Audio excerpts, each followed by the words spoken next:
So last class, what we did was an introduction to the demand, and we saw how will the equilibrium happen if there is a change in price, change in income, and we all were also saying कि हमारा change in price की वजह से what will be the impact on normal goods. तो हमने क्या क्या देखा था? हमने पहले देखा कि अगर इनकम बढ़ेगी तो इनकम बढ़ने की वजह से आपका बजट लाइन जो है यहाँ से यहाँ शिफ्ट कर जाएगा, ये हमने देखा, और उसकी वजह से कंजम्पशन जो है दोनों आइटम्स की इंक्रीज कर जाएगी. ठीक है. एंड माइंड यू गाइस, यहाँ पर ना एक और चीज आप ड्रॉ कर सकते हो, which is this particular line. एक ऐसी लाइन आप ड्रॉ कर सकते हो E1 से. आपका जो न्यू इक्विलिब्रियम होगा ना E2, वो इन दोनों पॉइंट्स के बीच में ही लाई करना चाहिए. ठीक है, इन दोनों पॉइंट्स के बीच में. अगर इन दोनों पॉइंट्स के लेफ्ट या राइट में लाई करेगा, can someone tell me what will happen? Non economics वाले गाइस, इकोनॉमिक्स वाले तो आई थिंक क्या आंसर. नॉन इकोनॉमिक्स वाले, अगर ये E2 वाला पॉइंट यहां पर लाई कर जाए या यहां लाई कर जाए तो क्या होगा? ए या बी पॉइंट पे, ए पॉइंट पे क्या होगा और बी पॉइंट पे क्या होगा? Can someone tell me? Non economics, चलो इकोनॉमिक्स वाले बता दो क्या होगा. अगर E1 मेरी इनकम इंक्रीज हुई और मैं इस रेंज के अलावा, इस वाली रेंज के अलावा, इस रेंज के अलावा इस रेंज से बाहर कंज्यूम कर लेता हूँ नया पॉइंट, नया इक्विलिब्रियम यहाँ या यहाँ लाइक हो जाता है, तो क्या होगा? सब मे बी उसकी प्रेफरेंस चेंज हो जाएगी. नहीं पिंकी वो नहीं है. ईशा क्या बोल रही थी? आईसी को इंटरसेक्ट कर जाएंगे. अरे नहीं, आईसी को छोड़ो ना. आईसी को तो चलो मैंने ऐसा बना दिया, ये लो, मैंने आईसी को ऐसा बना दिया, ऐसा बना दिया, और दूसरा पॉइंट ये रहा.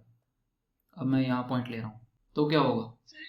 सर एक गुड इंफीरियर होगा I guess. Exactly, yes Anika, Andhruvi, एक गुड इंफीरियर बन जाएगा ना. देखो क्या हुआ, इनकम इंक्रीज हुई, आपकी इनकम इंक्रीज हुई, बट ये वाली कमोडिटी देखो, ये वाली कमोडिटी कितनी थी? ये x0 पे थी, तो यहाँ तो x1 जो है x0 से कम है.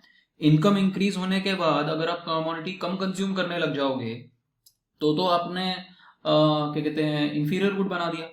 इस रेंज में, इस वाली रेंज के अंदर, इफ यू सी, इस वाली रेंज के अंदर दोनों कमोडिटीज गुड्स बन जाएंगी, गुड्स रहेंगी.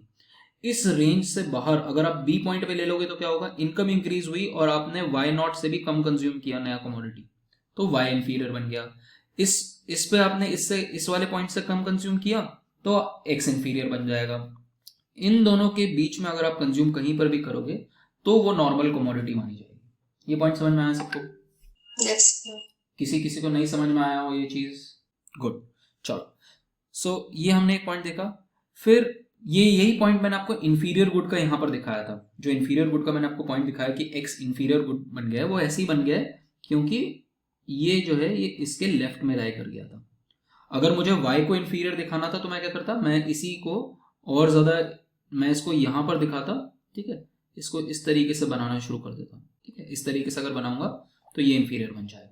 तो माइंड यू गाइज, जब भी आपको आईसी बनाना है ना, तो जहां पर आपका इंटरसेक्शन होना चाहिए वहीं से आप शुरू करोगे तो ही आपका आईसी ठीक से बनेगा, नहीं तो आपके आईसी हमेशा इंटरसेक्ट करते हुए मिलेंगे आपको. Please try these diagrams at home. एक दो बार बनाओगे you will get the hang of it. ठीक है, ये हमने इंफीरियर गुड्स के बारे में देखा. Then what we did was price, कि प्राइस चेंज हो जाएगा तो क्या इंपैक्ट होगा. चेंज इन प्राइसेस की वजह से दो इंपैक्ट आते हैं. एक आता है कि आपका एक कमोडिटी सस्ती हो गई है, तो आप जो कमोडिटी सस्ती हो गई है वो आप ज्यादा कंज्यूम करना चाहोगे, और क्योंकि एक कमोडिटी सस्ती हो गई इसलिए आपके पास पैसा ज्यादा बच गया है, तो आपके पास नॉमिनल इनकम आपके पास ज्यादा बच गई है, तो नॉमिनल इनकम ज्यादा है तो आप ज्यादा कंज्यूम, दोनों कमोडिटी ज्यादा कंज्यूम करोगे. ठीक है. सब्स्टिट्यूशन इफेक्ट जो होता है वो हमेशा नेगेटिवली काम करता है, इन द सेंस कि अगर आपका प्राइस बढ़ेगा तो कमोडिटी आप कम कंज्यूम करोगे, सिंपल सी बात है. बट इनकम इफेक्ट आपका पॉजिटिव रहता है नॉर्मल कमोडिटीज के लिए. अब इन दोनों के इंटरेक्शन पे डिपेंड करता है कि आपका टोटल जो इफेक्ट है, जो प्राइस इफेक्ट जिसको हम बोलते हैं, इन दोनों का सम जो होता है वो प्राइस इफेक्ट होता है. Price effect, are you showing your screen? हाँ, स्क्रीन शो नहीं हो रही क्या गाइस? हो रही है सर. अच्छा, हो रही. इति आई थिंक एक बार लॉग ऑफ करके, मतलब एक बार साइन आउट करके वापस साइन इन करो. सर ऊपर ना एक पिन होता है, वहां पे क्लिक करना होता है उसपे. कौन सा पिन? सर आई थिंक वो आपकी पिन आता दूसरी है. वो नहीं कर पा रही है, पिन नहीं कर पा रही है जिसपे आप स्क्रीन शेयर कर रहे हो, क्योंकि दो. अच्छा, वो आई थिंक तुम्हें पिन करना है. रुको मैं दिखाता हूँ कैसे पिन करना. Hold on. तो यहाँ पर जैसे अगर मुझे काजल को पिन करना है या तुम्हें पिन करना है, तो यहाँ पर बस उसको क्लिक करोगे तो पिन आ जाएगा, हो जाना चाहिए, डोंट वरी। ठीक है, सो price effect is basically decomposed into two parts. One is your income effect and the other is your substitution effect. I told you substitution effect is always negative, while the income effect can be positive or negative, positive being for normal goods and negative being for inferior goods. Then this is the case that we did. ठीक है, इसका एक और case आज हम करते हैं। ये देखो, मैं आज इसका एक और केस आपको एक्स कमोडिटी का प्राइस चेंज करके आपको दिखाऊंगा और उसमें दिखाऊंगा। ठीक है, so that all of you, because this is a very important concept and ये 100% एग्जाम में आएगा। ठीक है, I M drawing this again. पहले आपका इनिशियल प्राइस ये है, फिर क्या होता है, आपका प्राइस चेंज हो जाता है और अब एक्स जो है सस्ता हो गया। एक्स कोई भी कमोडिटी ले लो, वाई कोई भी कमोडिटी ले लो। ठीक है, पहले आप इस पॉइंट पे थे। ठीक है, फिर आप सपोज इस पॉइंट पे आ गए। ठीक है, तो आप क्या करोगे, आप इस पॉइंट से अब क्या करो, यहाँ से यहाँ पर एक पैरेलल लाइन ड्रॉ कर दो।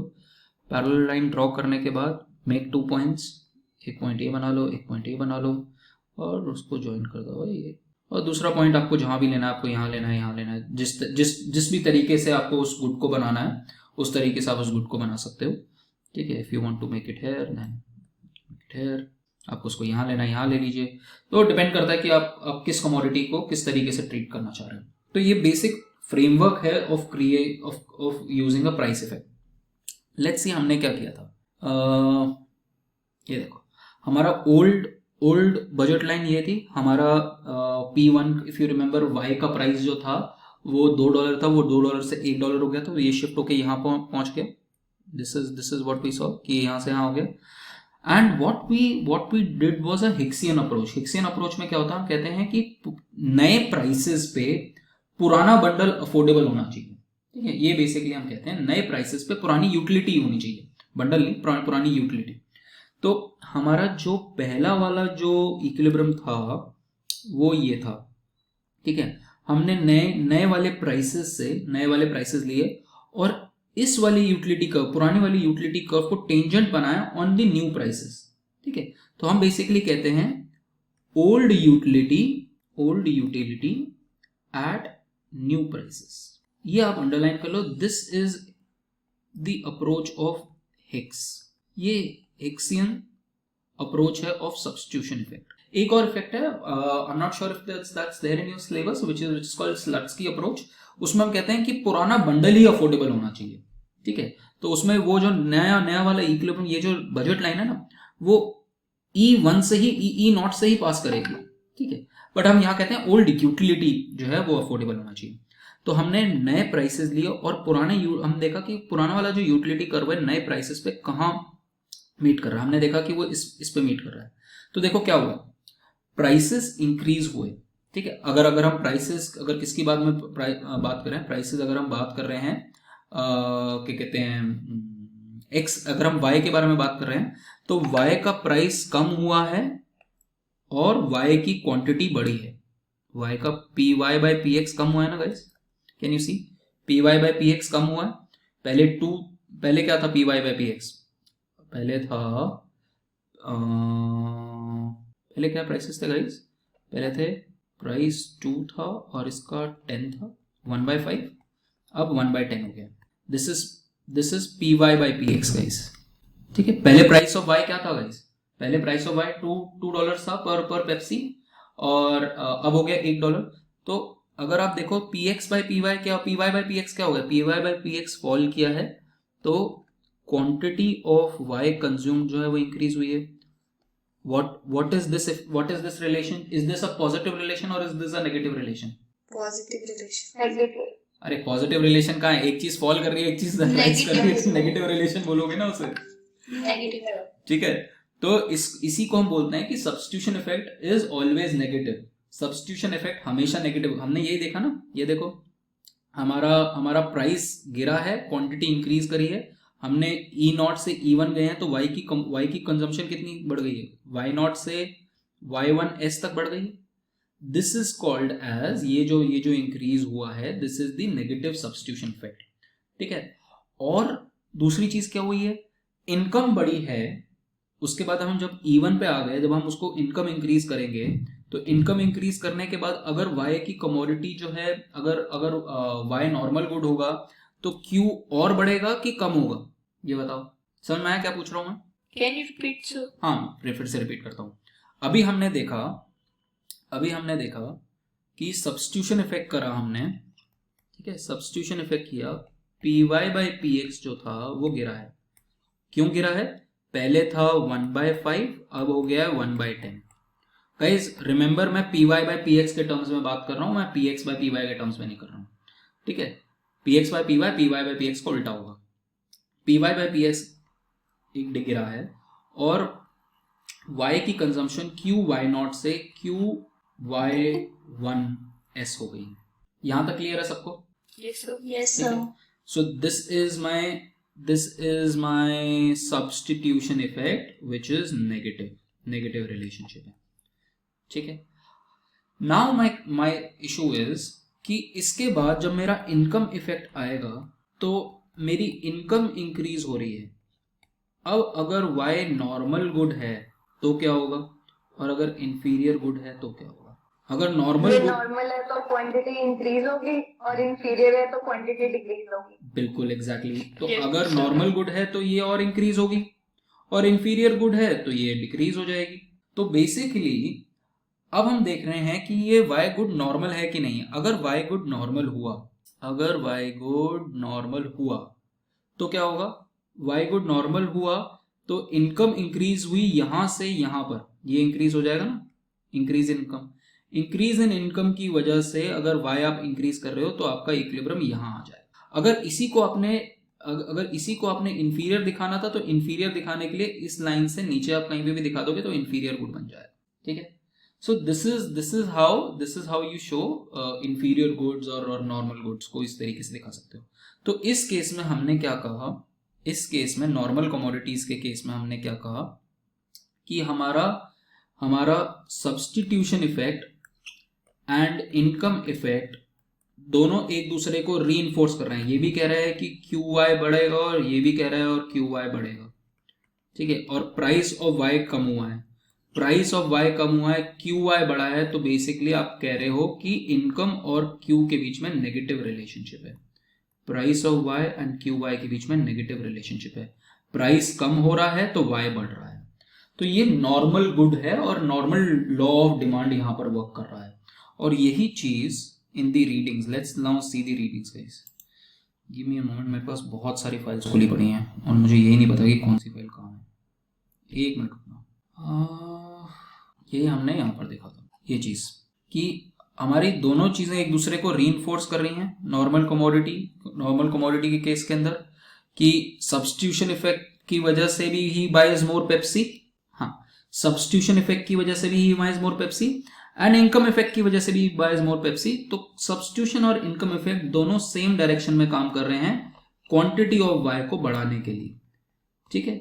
तो अल्टीमेटली क्या हुआ? अल्टीमेटली अगर आप डिमांड का लॉ देखोगे, अगर मैं इसको लॉ ऑफ डिमांड देखूं तो क्या हुआ?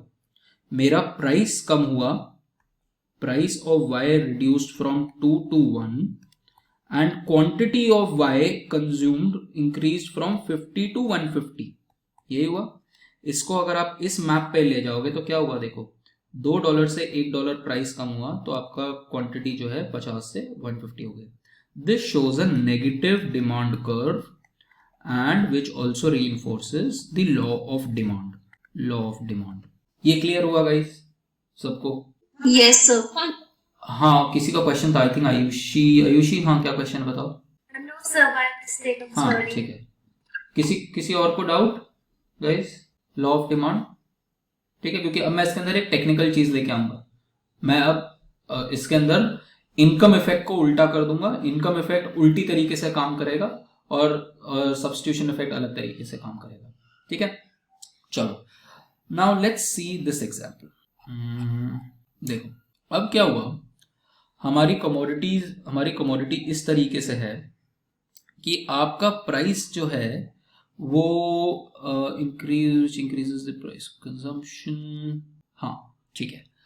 अब देखो हमारा क्या इक्विलिब्रियम आया। इस डायग्राम को भूल जाओ, पहले हम अपना डायग्राम बनाएंगे यहाँ पर। इन्फीरियर गुड का। इन्फीरियर गुड में भी एक पर्टिकुलर काइंड ऑफ गुड बनाएंगे हम, विच इज गिफन गुड। ठीक है, अभी मैं वो भूल जाओ कि गिफन गुड क्या होता है, डेफिनेशन भूल जाओ गिफन गुड क्या होती है। ठीक है, पहले हम यहाँ पर ले रहे हैं meat and potato. How many of you are pure non vegetarians? हाथ हाथ Me sir. हाथ Me, हाथ sir. हाथ खड़ा करो, हाथ उस पे। Me, sir. अच्छा, काफी लोग हैं।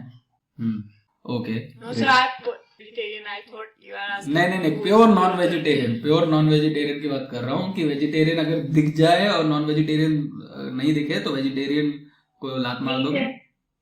ठीक है, दीक्षा तुम प्योर नॉन वेजिटेरियन हो? Yes sir. अरे तुमने फोटो तो कृष्ण जी की लगा रखी है, बताओ भगवान जी की, और तुमने तो सर क्या हो गया उसमें? चलो कोई नहीं, किसी को मन से माना जाता है। ठीक है, अरे मजाक करो, कोई बात नहीं। चलो, तो यूजली अगर आप वेजिटेरियन और नॉन वेजिटेरियंस में कंपेयर करोगे, अगर प्योर कोई नॉन वेजिटेरियन होगा तो उसके लिए पोटैटो जो होगा वो एक इंफीरियर गुड है। In fact if you see developed countries, अगर आप देखोगे तो यूजुअली पोटैटो जो है वो एक इंफीरियर गुड माना जाता है हमेशा। ठीक है, as compare to more processed goods. So also because of the fact कि आपको पोटैटो पूरी दुनिया में हर जगह मिल जाएगा। पोटैटो एक ऐसी चीज़ है जो हर जगह उगाई जा सकती है। ठीक है, किसी ने वो देखी है, there's a movie, I'm forgetting the name, in fact you can watch that movie, The Martian। किसी ने देखी The Martian? No, sir. एक मूवी देखना, there's a good movie, The Martian। ठीक है, 2017 की मूवी है। It's a good movie. It's a movie about एक एस्ट्रोनॉट होता है, वो मार्स पे स्ट्रैंडेड हो जाता है। ठीक है, और फिर वो वहां पर मार्स पे जाके what he does, he tries to cultivate potato. ठीक है, तो potato is such a thing कि कहीं पर भी आप उसको उगा सकते हो। So the thing is that अब पोटैटो एक इंफीरियर गुड है, बट पोटैटो का प्राइस जो है वो गिर गया है। अब पोटैटो का प्राइस गिर गया है तो उसकी वजह से अच्छा एक चीज बताओ, तुम में से कोई हिस्ट्री से है क्या, जिसने हिस्ट्री पढ़ी? किसी ने हिस्ट्री क्लास में पढ़ी? किसी ने नहीं पढ़ी? सो if you go into the French Revolution also, guys, one of the major reasons for French Revolution was also because of the increasing price of potato। तो लुई द 16 का एक्चुअली डिथ्रोनिंग और ये सारा जो हुआ था फ्रेंच रेवोल्यूशन का, वो भी पोटैटो की वजह से हुआ था। ठीक है, तो it's a commodity which is very close to the poor people। now what has happened is कि प्राइस ऑफ पोटैटो जो है वो फॉल कर गया है। अब फॉल करके आपका इनिशियल इक्विलिब्रियम जो था वो यहाँ था।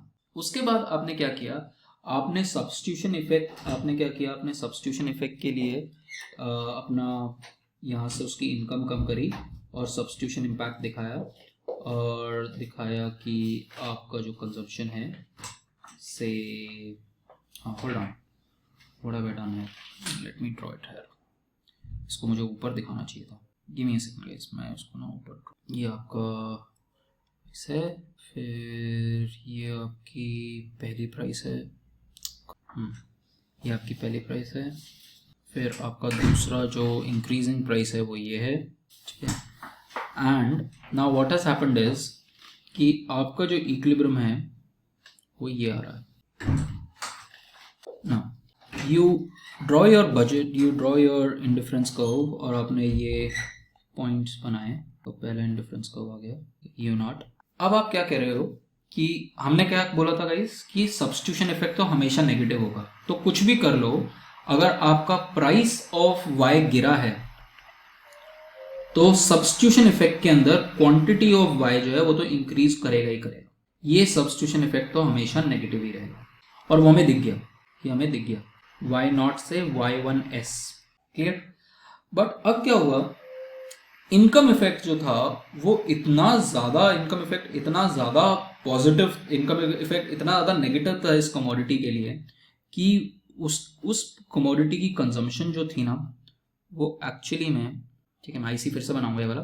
Now what you need to do is, ये ओरिजिनल वाला प्राइस देखो गाइस, ओरिजिनल वाला क्वांटिटी देखो, ये वाली हमारी ओरिजिनल थी, इससे भी कम होना चाहिए आपका वाई, इससे भी कम होना चाहिए वाई आपका कहीं यहाँ पर है, लास्ट वाई जो होगा।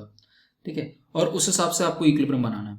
So what you do is, ये आप ज्वाइन करके ऐसा बना लो, और जो नया वाला आएगा उसको इस तरीके से कुछ, ये आपका u0 है और ये आपका u1 है। Now see what has happened, आपका इस पॉइंट से इस वाले पॉइंट से इस वाले पॉइंट के बीच में ये नॉर्मल कमोडिटी होती, ठीक है, y अगर इस रेंज में आ रहा होता, बट y यहाँ छोड़ो, इससे यहाँ छोड़ो, आपके ओरिजिनल वाला जो पॉइंट था, ओरिजिनल जो कंजम्पशन पॉइंट था उससे भी नीचे चला गया यहाँ पर।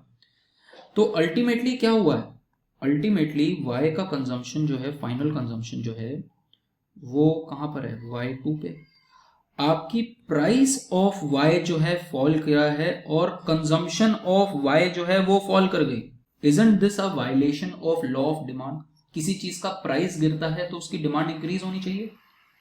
अगर ये लॉ ऑफ डिमांड ही अगर आपका फेल कर जाए तो उसको बोलते हैं हम Giffen good. Giffen good is an extreme case of inferior good. It's an extreme case of inferior good जहां पर इनकम इफेक्ट जो है वो इतना ज्यादा नेगेटिव है कि वो सब्स्टिट्यूशन के नेगेटिव इफेक्ट को भी ओवर पावर कर जाता है। और ऐसा ओवर पावर कर गया, हमारा price effect is equal to substitution effect plus income effect, ये मॉडुलस है। यूजली नॉर्मल कमोडिटीज के लिए क्या होता है, नॉर्मल कमोडिटीज के लिए ये इसका जो इफेक्ट है ये नेगेटिव यूजली चल रहा होता है और ये पॉजिटिव चल रहा होता है। और ये नेगेटिव पॉजिटिव इस तरीके से काम करते हैं कि ओवरऑल जो है प्राइस इफेक्ट जो है उसका क्वांटिटी के साथ नेगेटिव रिलेशनशिप आ जाता है। बट यहां पर क्या होता है, यहां पर क्या हुआ कि आपका इनकम इफेक्ट इतना ज्यादा स्ट्रॉन्ग नेगेटिव था कि वो सब्स्टिट्यूशन के नेगेटिव इफेक्ट से भी पार कर गया और उसकी वजह से आपका प्राइस एंड क्वांटिटी का जो रिलेशनशिप है, प्राइस एंड क्वांटिटी का रिलेशनशिप जो नेगेटिव होना चाहिए वो पॉजिटिव बन गया। आपका लॉ ऑफ डिमांड फेल कर गया, आपका प्राइस डिक्रीज कर रहा है, क्वांटिटी भी डिक्रीज कर रही है। This is called as a case of Giffen good. Now your question could be कि what is then inferior good. Inferior good के केस में क्या होगा? इंफीरियर गुड के केस के अंदर अगर मेरा ओरिजिनल प्राइस ये है, मेरा चेंज प्राइस ये है, मैंने अपना ये वाली लाइन बना ली। सबसे पहले क्या करा करो, बजट लाइंस बना लिया करो। उसके बाद बाकी सारी चीजें हम बाद में मार्क करेंगे। आप अपना ओरिजिनल पॉइंट मार्क कर लो, ये है, उसको मार्क कर लो कि अच्छा ये मेरा y0 है। फिर उसके बाद एक y1 मार्क कर लो, ये मेरा y1s है, ठीक है। और इन दोनों के बीच में तो खैर हमें पता ही है कि ये नेगेटिव रिलेशनशिप हो गई होगा। नाउ द क्वेश्चन इज कि अब आप जो इनकम इंक्रीज करने के बाद जो नया y बनाओगे, जो नया y का पॉइंट लोगे, वो कहाँ लोगे? वो पॉइंट अगर इस रेंज में आपने ले लिया तो क्या होगा, वो बन जाएगा नॉर्मल गुड, ठीक है। अगर आपने इस रेंज में ले लिया तो हो जाएगा वो इंफीरियर गुड। बट अगर आपने इस रेंज में लिया है, उससे भी नीचे अगर आप कहीं इस पॉइंट पे इस रेंज में आ गए, एंड द रीजन इज कि अगर आप सोच के देखो, अगर मैं जो नया वाला y डॉट लूंगा, अगर मैं इस रेंज में इधर लेता हूं कहीं पे, तो क्या हुआ, in price of y decrease हुआ, बट जो अल्टीमेट कंजम्पशन ऑफ y है वो तो अभी भी इससे ऊपर आ गए y0 से।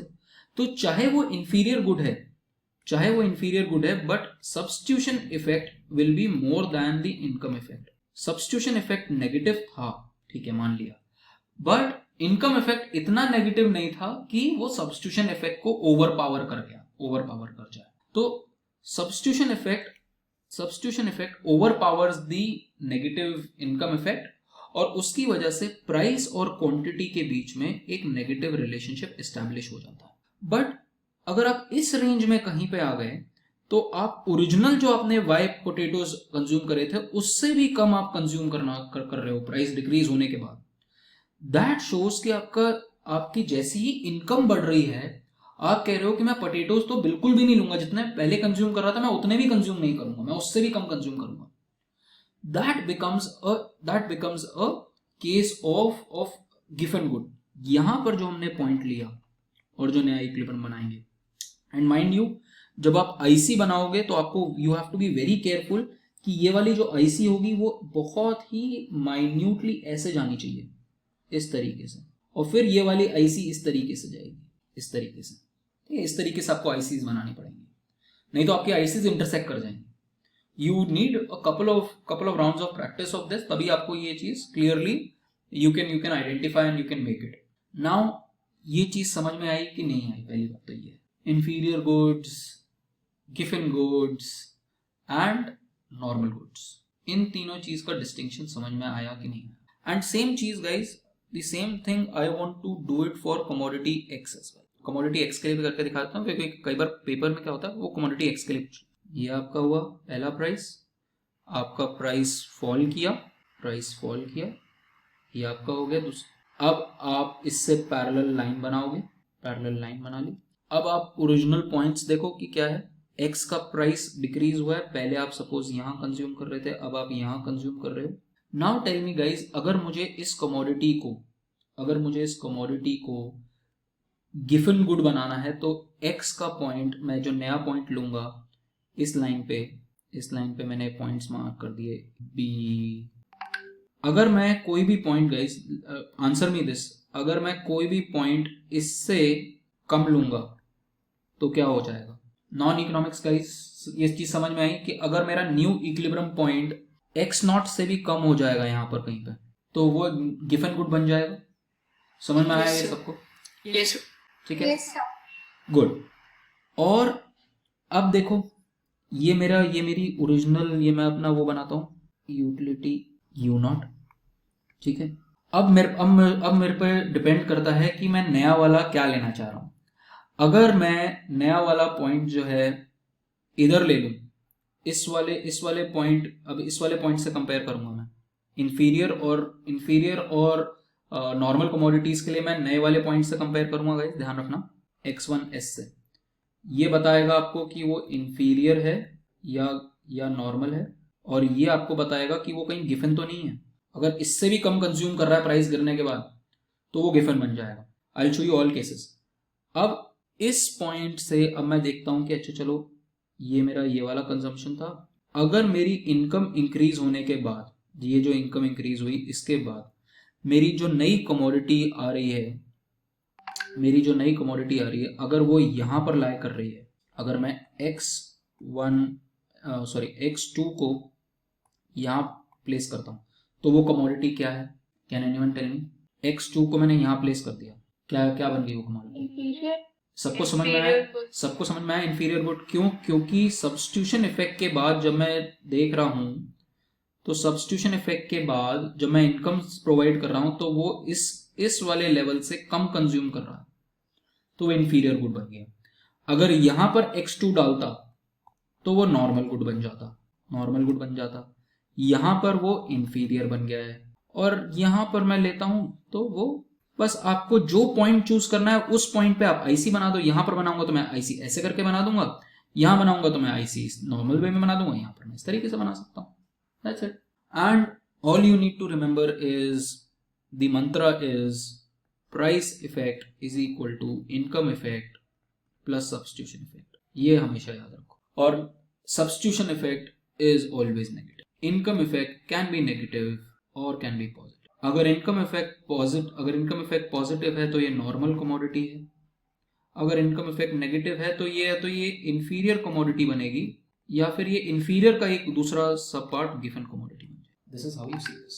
समझ में आया सबको? Any doubts guys? Okay, now this.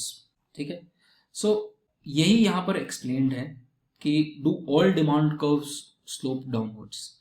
Normally the law of demand says that the slope should be downward sloping, but here in this case we have the case of potato and meat, whereby you see कि original जो equilibrium था वो ये था, और जो new equilibrium में आ रहा है प्राइस गिरने के बाद आपने पोटैटो जो है और ज्यादा कम कंज्यूम करना शुरू कर दिया। ठीक है, तो अच्छा इस केस में इन्होंने क्या किया गाइस? इस केस में इन्होंने इनिशियल बजट लाइन ये लिया और फिर प्राइस इंक्रीज किया पोटैटो को। तो इंक्रीज ऑफ पोटैटो प्राइस को उन्होंने देखा है कि उसका इम्पैक्ट क्या हुआ है। So if you see what is happening is that irrespective of the fact that the price of potato either decrease या increase करके आप दोनों cases में आप देख सकते हो कि क्या होगा. But the relationship between the price of potato and quantity is positive. It's a positive relationship. और ये यहीं पे दिख रहा है. The reason that potato are strongly inferior, ठीक है, when the price of potato rises, इस केस में हमने राइज के बारे में बात करी है, the consumer is poorer. और पुअर होने के बाद कंज्यूमर, इसको इस तरीके से इमेजिन करने की कोशिश करो कि क्योंकि और प्राइस जो है किसी भी चीज का अगर गिरता है तो आपको उसकी क्वांटिटी, प्राइस अगर किसी भी चीज का इंक्रीज होता है तो उसकी क्वांटिटी आपको गिरानी चाहिए. बट यहां पर क्वांटिटी इंक्रीज हो रही है, ठीक है. क्यों? क्योंकि प्राइस जब पोटैटो का यहां पर इंक्रीज हुआ है, इंक्रीज होने की वजह से उसको लग रहा है कि यार मीट तो और ज्यादा एक्सपेंसिव है, और क्योंकि और ज्यादा एक्सपेंसिव है मुझे पोटैटो ही और लेना चाहिए क्योंकि ये सस्ती कमोडिटी है कम से कम. तो the income effect makes the consumer buy less of meat and more of potatoes. Substitution effect तो अभी भी उसी तरीके से काम करेगा. सब्स्टिट्यूशन इफेक्ट जब प्राइस ऑफ पोटैटो इंक्रीज करा है तो क्वांटिटी ऑफ पोटैटोज वो कम ही करेगा. But in terms of meat जो है वो ये सोचेगा कि अब मेरे पास पैसे कम बच गए हैं. तो जब आपके पास पैसे कम बच गए होंगे तो आप सस्ती चीज ज्यादा खरीदोगे कि महंगी चीज ज्यादा खरीदोगे? आप सस्ती चीज ज्यादा खरीदोगे, आप और ज्यादा गरीब हो गए. और तो कंज्यूमर यहां पर वही है, the income effect makes the consumer buys less of meat and more of potato at the same time because potatoes have become more expensive relative to meat. Substitution effect makes consumer want more of meat and less of potato. In this case the income effect is so strong that it exceeds the substitution effect. हमेशा ध्यान रखना जहां पर भी income effect negative होगा और वो substitution effect को ओवर पावर कर जाएगा, वहां पर हमें गिवन गुड मिल जाएगा. The economists use given goods to describe where there is a violation of law of demand. ठीक है.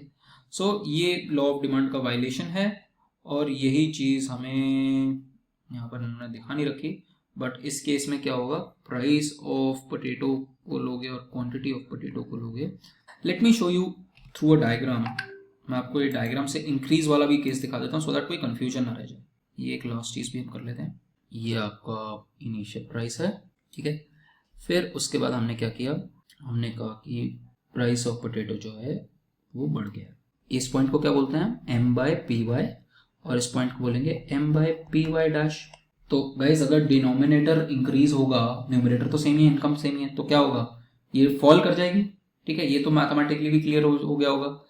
नाउ द इशू इज, ये पॉइंट के बारे में बात कर रहे हैं. नाउ द इशू इज कि हमारा ओरिजिनल इक्विलिब्रियम कहाँ है और बाद का इक्विलिब्रियम कहाँ है. हम कह रहे हैं ये अगर कमोडिटी गिवन गुड है तो सपोज अगर मैं यहाँ पर कहीं पे कंज्यूम कर रहा हूँ, तो प्राइस, तो देखो अगर मैं यहाँ पर कहीं पे कंज्यूम कर रहा हूँ, ये मेरा वाई नॉट है, तो मेरा फाइनल इक्विलिब्रियम वाई नॉट से यहाँ पर होना चाहिए गिवन गुड के लिए कि यहाँ होना चाहिए, ए की साइड पे होना चाहिए कि बी की साइड पे होना चाहिए. बताओ गाइस, ये प्राइस इंक्रीज का केस है. प्राइस इंक्रीज हुआ है, मेरा initial level of consumption Y naught है, अब मेरा ये कमोडिटी गिवन है, तो मेरा फाइनल कंजम्पशन वाई नॉट से ज्यादा होना चाहिए कि कम होना चाहिए. Do you all agree?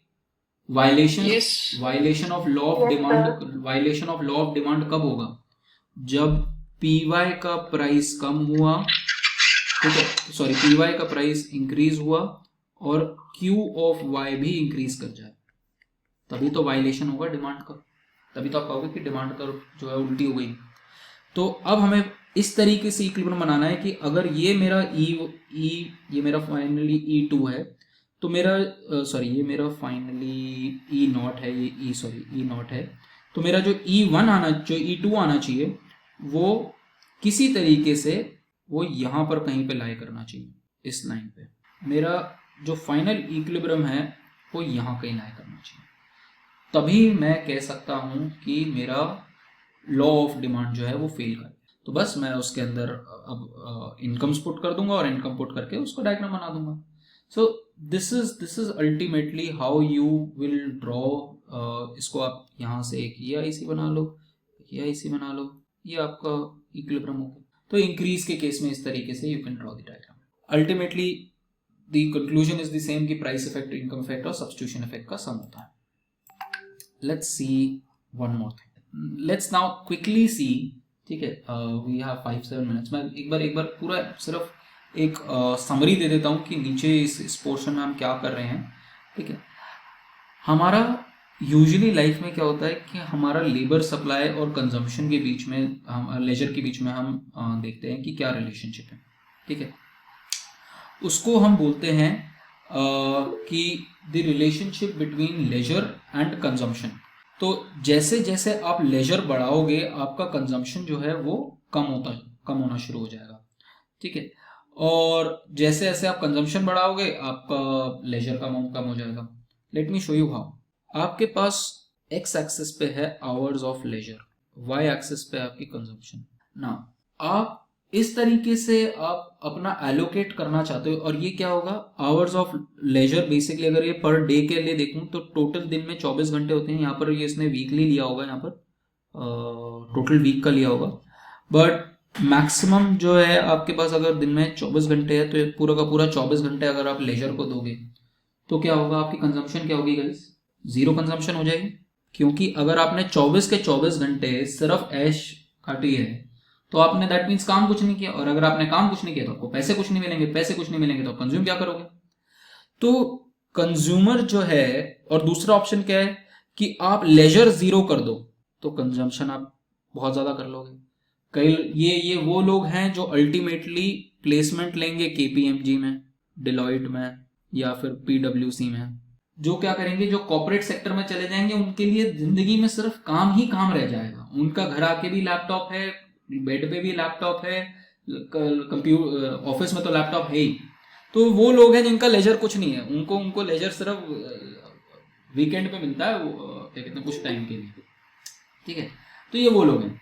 अब हर इंसान क्या करता है, हर इंसान इस 24 घंटे को एलोकेट करने की कोशिश करता है इन सच अ वे कि वो डिस्ट्रीब्यूट कर पाए अपने hours between leisure and work. अगर मैं इस तरफ जाता हूं तो क्या कर रहा हूं, मैं वर्क कर रहा हूं. सॉरी, इस तरफ जाता हूं तो मैं लेजर कर रहा हूं, और इस तरफ जा रहा हूं तो मैं वर्क कर रहा हूं.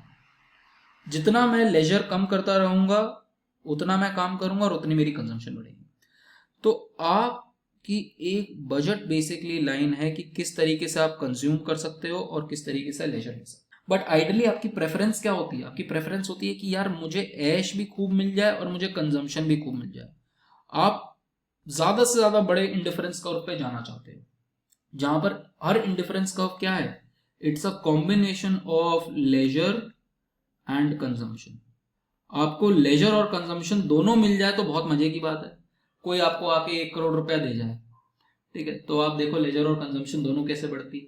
सो that is what you want. But at the end of the day you have to earn the money as well. आपको पता है कि 24 घंटे है तो उस 24 घंटों को मुझे एलोकेट किसी तरीके से करना पड़ेगा.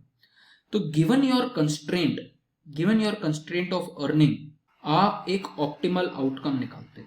और इस ऑप्टिमल आउटकम में क्या है गाइस, इस ऑप्टिमल आउटकम में आपने क्या कहा, कैन समवन टेल मी, ये what does this point X tell मी.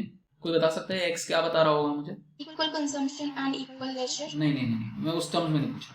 मैं ये बताने की कोशिश कर रहा था यहाँ पर कि इतना आप वर्क कर रहे होगे और इतना आप लेजर ले रहे होगे और इतना आप वर्क कर रहे होगे. ये समझ में आया गाइस. आपका मैक्सिमम 24 घंटे, आप इसको 24 मान लो और इसको मान लो कि ये 12 है. दैट मीन्स आपने 12 आवर्स ऑफ अपना लेजर जो है वो फोरगो किया है. लेजर फोरगो करने का क्या मतलब होता है कि आपने काम किया है और उसकी वजह से आपकी जो कंजम्पशन है वो यहां पहुंची है और आपने इतना लेजर कंज्यूम किया है. आपने 12 घंटे ऐश करी है और 12 घंटे आपने काम किया, तो आप ये कंज्यूम कर पा रहे हो. अपने इंडिफरेंस कर्व को आप उस लाइन से आप इक्वेट कर रहे हो. और ये लाइन अल्टीमेटली कुछ नहीं है गाइस. ये जो लाइन है ये अपने आप में एक वेज रेट है. ये लाइन वेज रेट बताती है. ये वेज रेट क्यों बताती है, क्योंकि जितनी ये स्टीप लाइन होगी उतना आप कहोगे कि यार थोड़ा सा भी काम करके मुझे कंजम्पशन ज्यादा मिल रही है. I'll just take 2 more minutes guys, but we won't be able to meet after that. तो मैंने कहा कि पूरा समझा देता हूँ. ये देखो, एक आपकी लाइन ये है और एक आपकी लाइन ये है। इन दोनों लाइंस में फर्क क्या है? इस लाइन में अगर आप इतना काम करोगे, ये आपका क्या है, ये वर्क है ना, इतना काम करोगे तो आपको इतना कंजम्पशन मिलेगा C1। बट सपोज ये आपकी पहली नौकरी थी, ये ऐसे ही होता है, पहली नौकरी में कम पैसे मिलते हैं। ऑल ऑफ यू अग्री, पहली नौकरी में कम पैसे मिलेंगे, ठीक है। बट आपकी दूसरी नौकरी लगी, एक नौकरी के बाद आपने दूसरी नौकरी स्विच करी, उसने आपको ज्यादा इनकम ऑफर किया, उसने आपको कहा कि मैं इतने ही काम के लिए आपको इतने पैसे दूंगा कि आप ये कंज्यूम कर पाओ। आपको लगेगा कि यार मुझे ज्यादा पैसे मिल रहे हैं कंजम्पशन के लिए, मैं क्या करता हूँ, मैं वर्क थोड़ा सा और बढ़ा देता हूँ और इतना काम करना शुरू करता हूँ, इतने काम पे मुझे इतनी कंजम्पशन हो जाएगी। ये होता है बेसिकली, आपने क्या किया, आपने खर्चे पालने शुरू कर दिए। पहले आप सैंट्रो में घूमते थे, फिर आपने क्या कहते हैं एक सीडान ली, फिर आपने एकदम से BMW ले ली EMI पे। अब जब आपने BMW ले ली है तो BMW कंज्यूम करने के लिए आपको फिर BMW जितना काम भी करना पड़ेगा ना, आपको काम भी ज्यादा करना पड़ा। सो दिस स्लोप, ये जो स्लोप है ये आपको वेज रेट बता रही है, ये अलग अलग वेज रेट है। जैसे जैसे आपकी वेज रेट इंक्रीज कर रही है, आपको लगेगा कि यार मैं कंज्यूम और ज्यादा, मैं काम और ज्यादा कर लेता हूँ, काम और ज्यादा कर लेता हूँ, काम और ज्यादा कर लेता हूँ। यहाँ से यहाँ जाओगे, यहाँ से यहाँ जाओगे, आप इस तरीके से कंज्यूम करोगे। बट एक पॉइंट आएगा कि आप कहोगे कि यार पैसा तो सब कुछ नहीं है, मैं अगर पैसा ही करता रहूंगा तो मेरी हेल्थ को क्या होगा, मैं एंजॉय कैसे करूंगा, मैं फैमिली टाइम कैसे करूंगा। तो एक पॉइंट ऑफ टाइम के बाद अगर आपकी और वेज रेट बढ़ेगी तो आप कहोगे कि यार मैं कंज्यूम कम ही करना चाहता हूँ, भाड़ में जाए पैसा, I do not care, I want more of leisure. तो इन पॉइंट्स को जब आप ज्वाइन करोगे तो जो आपका लाइन बनेगा उसको बोलते हैं हम backward bending labour supply curve. ये backward bending labour supply curve है। इसका मैं डायग्राम दूसरे तरीके से बना देता हूँ। ये एक पहली लाइन है, ये मैंने पॉइंट्स ले लिए। पहले आप क्या कर रहे थे, पहले आप यहाँ पर थे, फिर आप यहाँ पर थे, फिर आप यहाँ पर थे, बट उसके बाद आप यहाँ पर थे। इन 4 पॉइंट्स को जब आप ज्वाइन करते हुए आप एक लाइन बनाओगे, ये देख रहे हो बैकवर्ड बेंड हो गया, ये लेबर सप्लाई कर्व है। आप शुरू में क्या कर रहे हो, शुरू में जैसे जैसे आपको लोग पैसा दे रहे हैं, आप ज्यादा काम कर रहे हो, आपने पैसा, आपकी वेज रेट इंक्रीज हुई, आपने पहले कहा कि मैं इतना काम करूंगा, फिर आपने कहा चलो मैं इतना काम कर लूंगा, फिर आपने कहा मैं इतना काम कर लूंगा। बट एक टाइम के बाद आप थक गए, आपने कहा कि भैया मैं बिल्कुल नहीं कर सकता ये चीज, अब मैं काम कम करूंगा और मैं मुझे कंजम्पशन से इतना फर्क नहीं पड़ रहा, मुझे काम कम करना है। तो that is called as backward bending labour supply curve, backward bending labour supply. और यही concept guys, labour supply curve sloping upwards, wage increase हुई, आपने पहले काम यहां से यहां आपने लेजर कम कर लिया, ठीक है, और उसके बाद एक पॉइंट आया कि आपकी वेज रेट इंक्रीज हुई है, बट आपने काम करना कम कर दिया, लेजर इंक्रीज कर दिया, तो लेबर सप्लाई जो है वो डाउनवर्ड स्लोपिंग होगी। इसको इसने इस तरीके से बनाया है, इसी का जो पूरा डायग्राम है वो इस तरीके से बनता है जो मैंने बनाया आपको, backward bending labour supply curve. तो देखो यहाँ पर जो है वो इस तरीके से शेप हो रहा है और फिर वो यहाँ पर ऐसे शेप हो रहा है। इसी को अगर आप यहाँ पर देखो तो क्या है, वेज रेट इंक्रीज हुई है, तो आपने लेबर सप्लाई पहले इंक्रीज करी है, अमाउंट ऑफ लेबर सप्लाई, और बाद में क्या किया है, यहाँ पर इस वाले रेंज में क्या हुआ, इस वाले रेंज में जो आपने वेज रेट इंक्रीज करी है उसने लेबर सप्लाई कम कर दी, ठीक है। इसी का दूसरा फॉर्म है ये चीज। But ultimately both of them talk about backward bending labour supply curve. And यहाँ पर भी इनकम इफेक्ट और सब्स्टिट्यूशन इफेक्ट के बारे में बात होती है।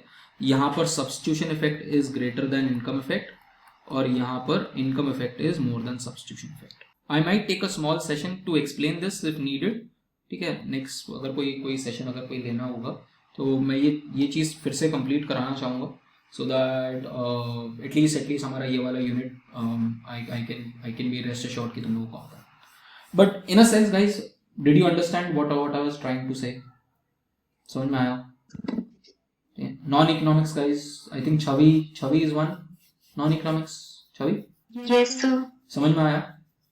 Yes sir. ठीक है, चलो Great. So, guys, I'm not sure whether we'll meet again or not, but still, I wish you all the best. And if we meet again for this particular session, then let's see when it happens. But all the best to all of you. And we can, if there's any doubt, you have my number. You can always ping me up. Okay, guys. Thank you very much. Bye bye. Jai Hind. Thank you, sir. Okay. Thank you, sir. Thank you, sir. Thank you, sir. Thank you, sir. Most welcome, guys. Thank you, sir.